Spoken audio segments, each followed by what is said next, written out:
Picture this. You are George Lucas, and you just created a very successful sci-fi movie that will change pop culture as we know it. You did it despite everything going against you. Art problems to tech issues to having to create brand new special effects for this movie. You and your team managed to do the impossible and create a brand new blockbuster. Your magnum opus was created. The Star Wars has brought fame and fortune to everyone involved, except for maybe David Prowse. You sold toys, kids love it, adults love it, everyone loved it, and now you're in the process of creating a sequel. But that was going to take a few years, so how will you keep the hype up? Well, again, plenty of toys and plenty of interviews for the actors in between the time, but you know what would be better than that? Another movie. But how are you going to do that? It took a lot of time and effort to create the first movie, and you're still in the process of making a second, so what do you do? Well, the real George Lucas had a vague idea. Make a simple film featuring the cuddly Wookiees, or something like that. Hey, they're big furball teddy bears. They sold well, and they're a lot more friendlier than stormtroopers. So, CBS was given the responsibility to create George's vision, featuring characters that spoke no English or any recognized human language at all, which is a good start for them. But hey, CBS did try. They got some capable actors, directors, writers, and producers to make the film. Unfortunately, they also had to change direct, and apparently the only information the second director ever received from Lucasfilm was a quote-unquote Wookiee Bible, detailing the basics of how Wookiees should act and their culture. Aside from that, they were sort of left to their own devices to do whatever they pleased, though they were given a limited budget, as this is a TV movie, and also hampered by the fact that a plot featuring only Wookiees as the main characters could only go so far when talking about the holidays.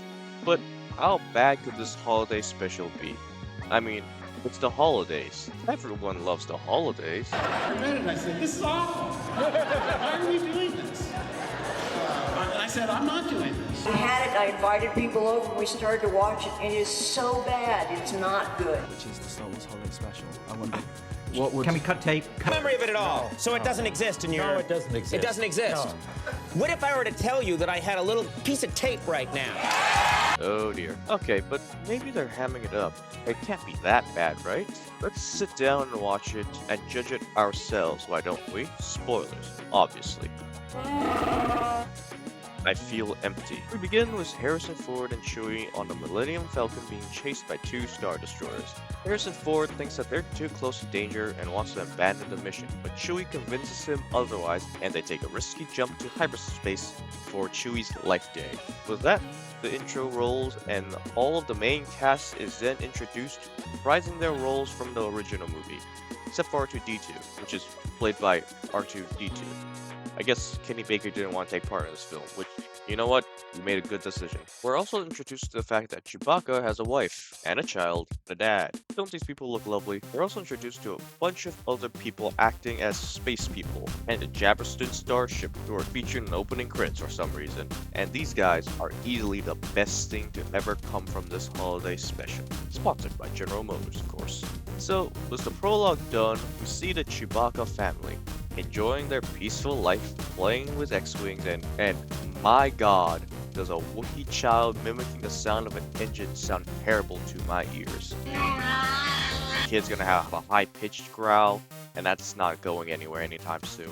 And also the father is horrifying. They do all have names, but honestly when I'm writing and watching this monstrosity, I do not care for their names, so I'm just gonna call them by their titles. Chewbacca's son then takes out the garbage and then walks along the balcony like it's a balancing beam because he's bored.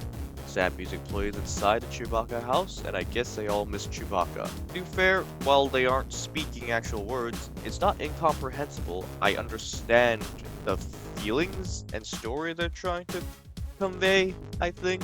After some more grunting, Baby Bach is back and with his grandpappy. And his grandpappy then shows him a hollow circus show. I feel like I should be taking something while watching this.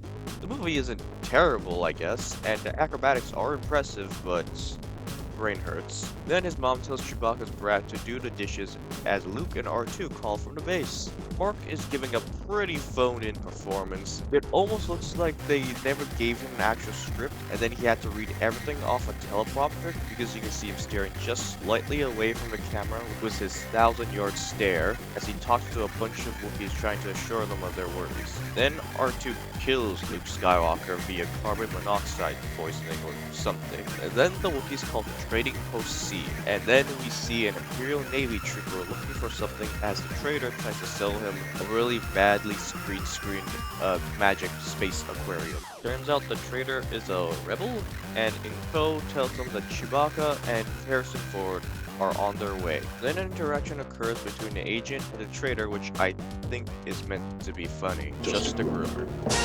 Vader is briefly seen with a reused shot from A New Hope and tells the officer next to him that he wants to find the rebels. Then back to Kashyyyk, it's not actually Kashyyyk. Kashyyyk hasn't been invented yet. This planet has another name. Chewbacca's wife does chores and watches a cooking show, and I think the joke is that the person is in drag and is eating everything as they cook and has 4 arms. That's about it, I think. Anyways, Chewie and Harrison Ford are fighting for their lives with reused scenes from A New Hope. Back on Kashyyyk, this place is apparently called Kazook, we are told that martial law has taken place and the trader dude comes in to deliver goods and assures the family that Chewie and Harrison Ford will make it back in time for Life Day. And I guess this man is the main human insert in this story. At the very least, he seems to attempt to NTR Chewie with a kiss to both his son and his wife.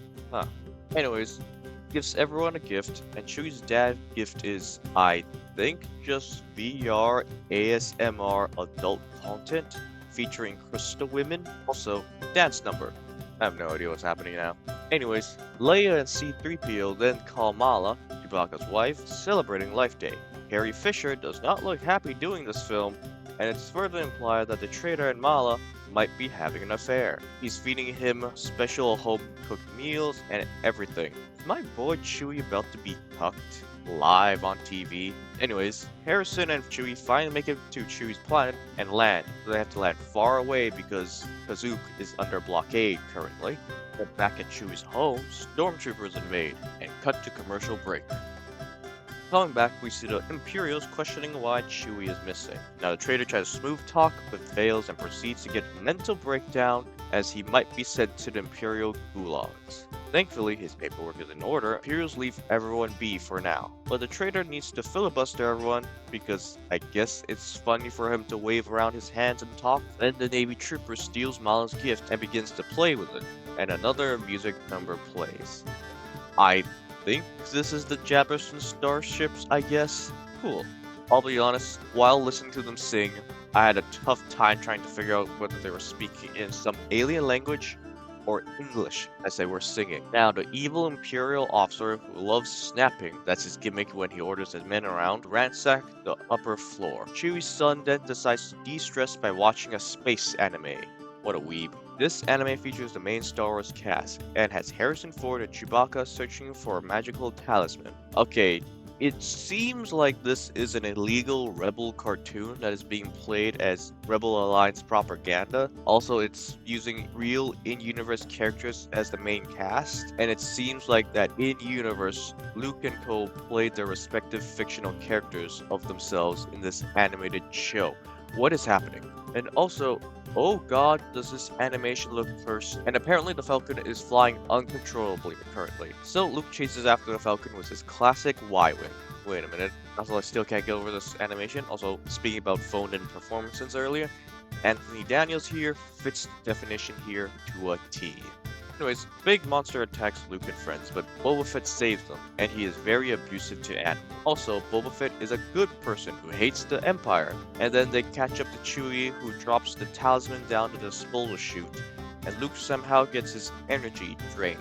Turns out, the talisman has a sleeping virus that knocks out humans. Boba Fett and Chewie then venture out to an Imperial city to get the cure. Boba Fett then breaks off from Chewie, and it turns out that he is secretly evil and working for Vader. Horrified, Chewie's son then screams, and an Imperial snapping officer attention is piqued, and a Wookiee child has to turn off his pirated TV show else he gets caught. Once the officer no longer has an interest, Chewie's son then starts to veil up again. R2 and C-3PO, back on the Falcon, hack into Boba Fett's call and realize he's an evil man planning to infiltrate into the rebel ranks. Darth Vader calls him the greatest bounty hunter ever. Anyways, Chewie and Boba return with a serum and wake the two up, and oh my god, Harrison Ford, that is not a good caricature of you. Anyways, now with neither Luke nor Harrison Ford comatose, R2 reveals that Boba Fett is a traitor, and Boba Fett can't do much, so he just runs. So much for the greatest bounty hunter. With that, the episode ends with the Alliance victorious, and Chewbacca's son celebrates. Meanwhile, the imps are trashing the attic looking for something. Then the Navy trooper rips a bantha doll in two and reports they found nothing. Sad Chewbacca's son has to clean up the mess. The officer is comically smug for everything. After Chewbacca's son cleans up the mess, he then watches a tutorial to use his mini transmitter device.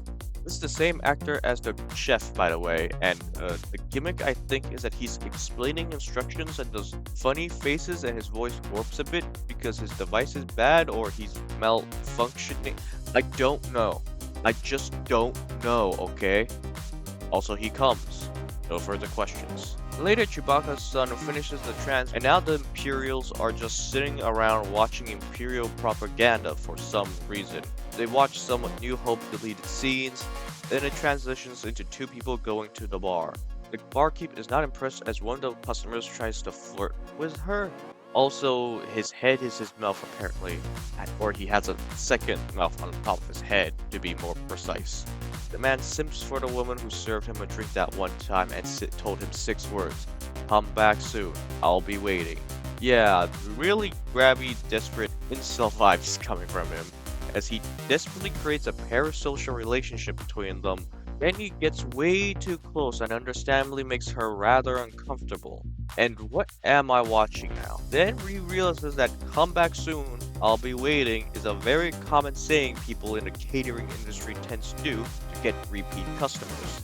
But then we cut back to the Imperial on the Wookiee planet and they're still just watching this with the same camera angles as we were. At this point, I don't know if it's an in-universe skit or them doing some sort of weird in-universe surveillance. And if it's the latter, why are people on the Wookiee planet watching the desert planet? Back in the film, within the film, the Empire closes Tatooine down with martial law, so no one's getting in or out, and a barkeep now has to try and maintain order, as she tries to get them all to leave now as curfew is hit. And the barkeep proceeds to do another dance number. Do Christmas specials just inherently have to be musicals? With the power of song and dance, people finally leave and she closes the place, but it's because no business, I assume? I just don't know. Unfortunately, she's now all alone with the weirdo as it cuts back to the Imperials watching. Aside from making a music number, I don't understand what this point of this whole thing was. Anyways, the Imperial officers on the planet of Kazoo get a message to return to base.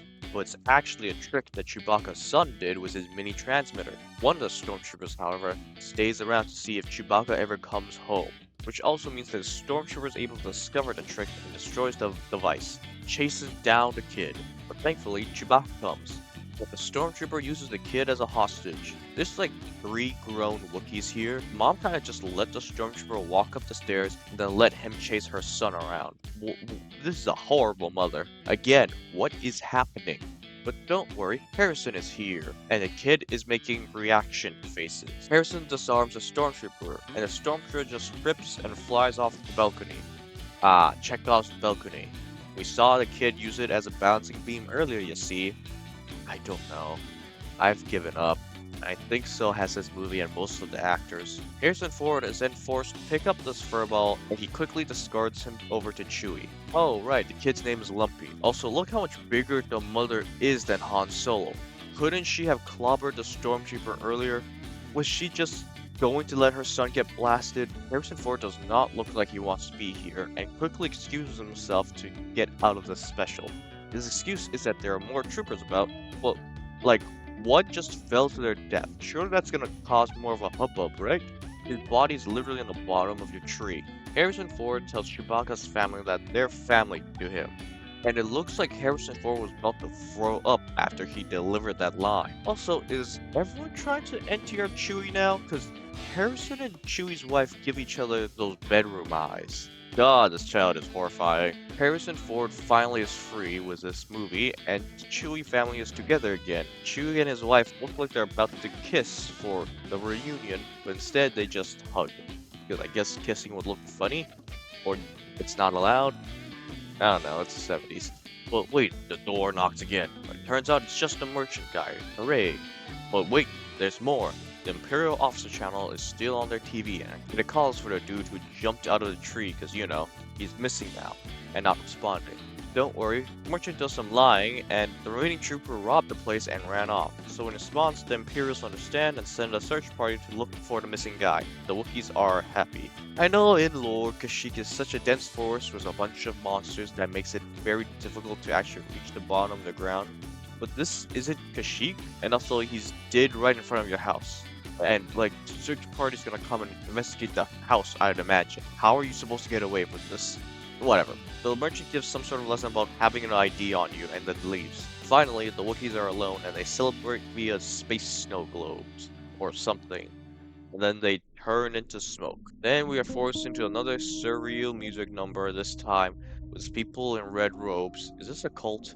Walking into the light. Is this a cult? The final scene, we then see many red-robed folks, including Chewbacca's family, inside a misty room. Then R2 and C-3PO greet them, and I don't know where they are, how they got there, what is happening. Why are Luke and Leia there? Is Harrison Ford back? Why? Aren't they all literally in different parts of the galaxy? Where is this? Why are they singing? What is this culture? Carrie is doing her best to sing while Harrison it looks miserable and Luke is just waiting for everything to be over. They then keep cutting in between Carrie singing and the baby's dumb face. Apparently I hate kids because every child I talk about on my channel has been terrible. It then goes into a highlight reel of everything that happened in A New Home. As Chewie's face fading back in looking lost. We're back. It's not over. I was wrong. They're back at the treehouse with the light sat in the middle of the table, and then they say grace. And then the camera pans out, and it ends. It just ends there. I'm free. I'm free of this damn movie. None of what I watched was good. None of what I watched was really even that funny. I just got 90 minutes of nothing. It probably would have been better if I watched this high and all, with all the weird visuals and music numbers, but I wasn't, so I had a bad time. I see why George Lucas hates this movie now, and he liked the George four-parter from the Clone Wars. I mean, to be fair, this was nothing more than a reminder for people that Star Wars exists, and you should go and buy the toys for the holidays. But it very rightly created a lasting legacy in the Star Wars fandom of what the hell is this garbage? I mean, even official works make references to it. I was hoping to be free for Life Day. In all honesty, though, this Star Wars Holiday Special is a bit of a deep cut. Most people will know the movies and Mandalorian and maybe the cartoons, but most people wouldn't be aware of the Star Wars Holiday existence. It's just a niche that people in the fan base know of as an infamous film. It's a half-baked attempt to create a wholesome Christmas movie, and honestly, holiday movies are hard to nail down anyways. There's plenty of more bad movies than good. Also, the music in here was the main focus of everything, and it's inoffensive, really. It's funny to poke fun of and reference, but when actually watching it, I hated it. I spent my time on this. I'm empty now, and only the cold darkness of the Christmas special remains in my heart, turning me old and bitter. I hate that child, and after making this video, I'm going to purge everything about this out of my brain, and maybe watch some other hot garbage, or maybe I'll watch something good. Anyways, if you enjoyed this, leave a comment, subscribe, be notified for my videos, and until next time, this is Captain Bill signing out. See ya.